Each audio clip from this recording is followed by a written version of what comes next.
السلام عليكم، ازيكم يا حبايب قلبي؟ اللهم صل وسلم وبارك على سيدنا محمد وعلى اله وصحبه اجمعين. ايه رايكم بقى في صينيه كيكه الرواني القمر اللي قصادكم دي يا بنات؟ والله ما شاء الله تبارك الله، كانت ريحه وطعم وشكل وكل حاجه. يلا بقى عشان نعرف القمر ده اتعمل ازاي، يلا عشان احنا مستعجلين. بصوا يا قمر، احنا هنجيب كوبايتين سكر، هنحط عليهم كوبايتين ميه، هنقلبهم تقليبه خفيفه وهنحطهم على النار. اول ما يغلوا هنقوم جايبين نص معلقه، نص ليمونه او عصره ليمونه، ونص معلقه فانيليا. انا كان عندي بشر برتقال حطيته، مش عايزه اقول لكم الريحه بقى.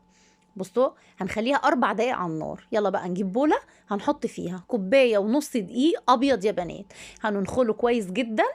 تمام. وبنفس زيت الكوبايه هنجيب كوبايه دقيق سامولينا، او ده احنا بنقول عليه دقيق بسبوسه. حلو كده. هنحط عليهم هنحط عليهم، بصوا، ذره ملح. تمام. ذرة ملح اهي. وهنحط عليهم ربع، دي اختياري، نص معلقة صغيرة بيكربونات الصودا.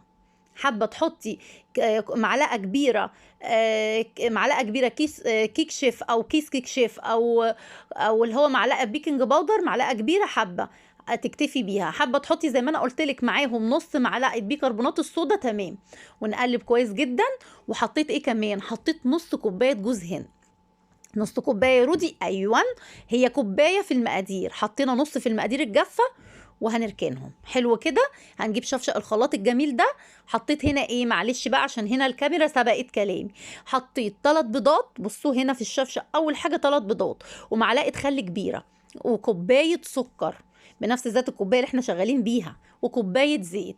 انا شلت من كوبايه الزيت معلقتين كده، وحطيت معلقه سمنه بلدي. حابه تعملي الحركه دي براحتك، مش حابه اكتفي بالزيت. وكوبايه زبادي يا بنات، او عشان اخواتنا في بره مصر بيقولوا عليه اليوجرت. تمام. ونص كوبايه جوز الهند التانية. ليه بقى بنحطها هنا ونضربه كويس جدا؟ علشان جوز الهند لما بنضربه مع المقادير بيطلع الزيوت اللي فيه، وبيدي ريحه كانها زي الجاهزه كده اللي لما بتشتريها جاهزه. حلو كده، ضربناه. وجبنا الدقيق. برضو انت ممكن تبقى اشطر مني، وانتوا شطورات كلكم. انخلي الدقيق تاني وانتي بتحطيه على على الخليط. انا عشان مستعجله حطيته على 3 مرات عشان كنت نخلاه قبل كده. وقلبت. بصي يا قمر، انت وهي العجينه بتبقى هنقول عليها بتبقى قاسيه، او بتبقى تقيله، بتبقى زي عجينه البسبوسه، يعني اخف من عجينه البسبوسه شويه. ليه ما بتبقاش زي عجينه الكيك العادي؟ علشان تبقى عطشانه للشربات اللي احنا هنسقه لها.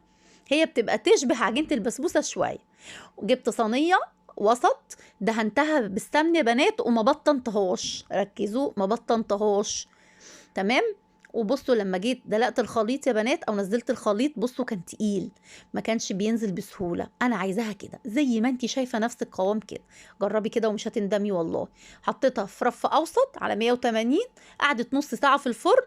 واختبرتها يا بنات بالخله.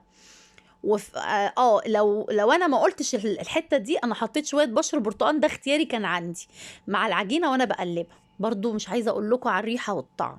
والشويه بشر البرتقال اللي اتحطوا مع الشربات، مش عايزه اقول لكم برضو على الريحه والطعم. ما شاء الله والله تبارك الله، حتى التصوير ظالمها. كانت قمر قمر قمر يا بنات، عظمه. وكانت بصوا بتقبل الشربات، وكانت طريه وبتدوب دوبان كده. ما شاء الله، زوقتها بشويه جوز هند. وخلاص خلصنا.